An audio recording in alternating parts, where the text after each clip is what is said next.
What's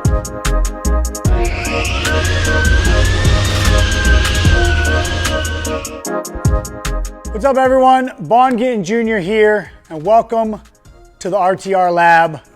Behind me is the Ford Mustang Mach-E 1400. This, without a doubt, is our Halo project. But I wanted to take a little bit of time today, give you guys a walk around of the vehicle and talk to you about some of the specs. So this vehicle was built off of a Mach-E unibody. However, now most all of the panels that you see are carbon. For obvious reasons, lightweighting, strength. Most all of the carbon was made in an autoclave. So moving down, obviously you can see a lot of really beautiful carbon work. The entire front fascia is carbon. Ford Performance did a ton of the aero work. Everything was done in CFD. As you can see, massive canards, huge front splitter. All the ducting that you see is for functional cooling. This vehicle is a first of its kind.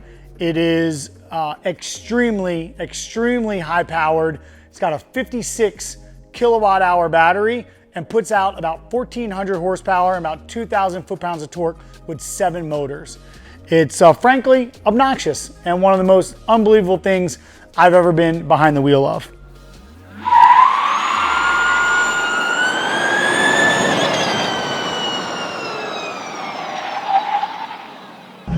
Holy sh**, that is insane. That is ignorant. That is ignorant, bro.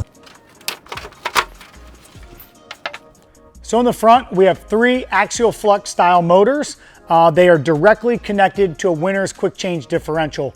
This car does not have a transmission. It is completely separate front to rear. So this allows us to fine tune our final drive based on whatever activity we're doing. And beyond that, just a very simple functional setup, standard spline sway bar for easy adjustment and swapping. The steering is fully electric. So it's a fully hydraulic over electric pump, which is needed to keep up with all the inputs, especially in drifting. There's multiple setups for this car. These are our slicks, 18 by 13 all the way around. And these are actually the same tires that you would see used in Le Mans in the LMP1 class. Super sticky, super nasty, and yeah, quite a lot of fun.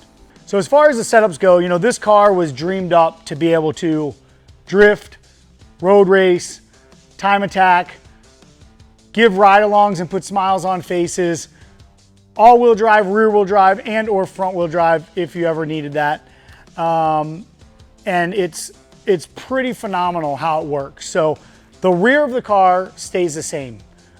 Between going, as you can imagine, between going from drift to road race, some sway bar changes, a couple damping changes.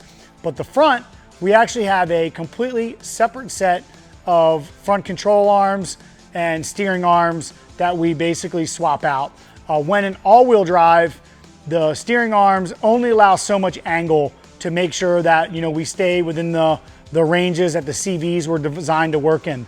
When we go to rear-wheel drive, we actually pull the front axles out, leave the cups in, and change our lower control arms and steering pickup points, as well as steering arm or tie rod, which will allow the car to have a massive amount of steering angle. I think a little bit over 60 degrees is what we're able to achieve.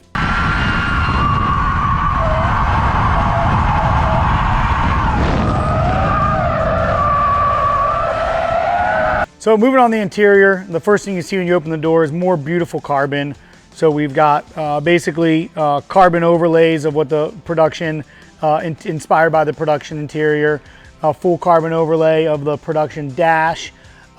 We've even got the production Mach-E touchscreen in there. It's got a handbrake, which is connected to an electric switch that when you pull the handbrake, it disconnects the motors so that you don't damage anything, locks the rear tires, and then you obviously can hop right back on the throttle. The other thing that really pops out, and we wanted to show, everybody, when you pop the hood of an ICE engine, you see the engine and all the wires. Well, this obviously doesn't have that in the front area, but when you get into the interior, you see this beautiful plexiglass piece we made that is showing off the inverters. the 3 in the front, the 4 in the back. Those effectively control all of the power going out to the motors. So they're directly connected to the 56 kilowatt hour, 700 volt battery that's in this vehicle. There's also, you'll see the DC to DC inverter, which basically takes those 700 volts and converts them to 12 volt to run all of the 12 volt system, all the fans, the Motec, all the lighting, all of those things, all runs off of the main battery through that DC to DC converter. For this vehicle has been an incredible collaboration. We work with Drive.io, who's our drivetrain partner from Latvia. Kristaps and his team have been, frankly, thought we were a bit crazy originally when we mentioned what we wanted to do, how many different things it had to do, but they were up to the task. And, between our team, Ford Performance, and them, we've really had a great team of checks and balances and challenging each other. And it's been a lot of fun. So one of my favorite views of this car is the rear. It's so aggressive and so mean. And when I look at it, it just screams functionality, cooling, and awesome. The wing, first of all, is just obviously massive. I mean, I've been told I can do pull-ups on it, although I'm nervous.